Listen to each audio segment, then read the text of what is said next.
नमस्कार मित्रों, सुकून के कुछ नए पलों के साथ आपकी दोस्त और मोटिवेशन ऑथर डॉक्टर तिलोत्तमा आजाद। आज हम चर्चा करने जा रहे हैं कि स्थिर मन और सहज जीवन, अगर उन्नति के एक नए आयाम को हम पाना चाहते हैं जिसे हम सुकून कहते हैं, तो वो कैसे प्राप्त कर सकते हैं। जब हमारा मन सहज होगा तभी हम सुकून प्राप्त कर सकते, सुकून की अवस्था में रह सकते हैं। और मन सहज कैसे होगा? जब यह स्थिर होगा, जब यह मन इस निराकार में, जिसके विविध रूप है, जिसे ईश्वर, परमात्मा, अल्लाह, वाहे गुरु, ईसा मसीह कहते, जब यह मन उसमें रमा रहेगा तभी स्थिर हो पाएगा। मित्रों, स्थिर मन और सहज जीवन, इस गूढ़ रहस्य को हम एक कहानी के माध्यम से समझते हैं। एक राजा थे, उन्होंने अपने राज्य में मुनादी करवाई कि जो भी सबसे अच्छी पेंटिंग बनाएगा उसे स्वर्ण मुद्रिकाएं दी जाएगी। मंत्री ने राजा का आदेश मानकर उन दोनों पेंटिंग को राज्य के चौराहे पर रख दिया। सारे आसपास के लोग वहां पर आकर उस पेंटिंग को देखने लगे।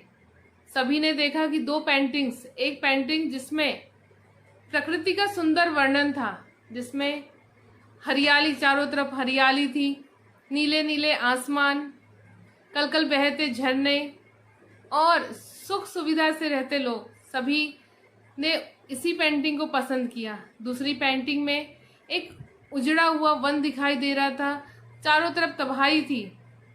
सभी लोगों ने सोचा कि राजा ने कैसे दोनों पेंटिंग्स में से इस पेंटिंग का चुनाव किया। सभी ने पहली पेंटिंग का चुनाव किया। जब वापस राजा के पास पेंटिंग्स गई तो राजा ने दूसरी पेंटिंग को पुरस्कृत किया। सभी लोग सोचने लगे कि राजा ने दूसरी पेंटिंग को क्यों पुरस्कृत किया। राजा ने अपनी सभी सभा को संबोधित करते हुए कहा कि मैं जानता हूं कि आप सभी के मन में ये प्रश्न उठ रहा है कि मैंने दूसरी पेंटिंग को क्यों पुरस्कृत किया।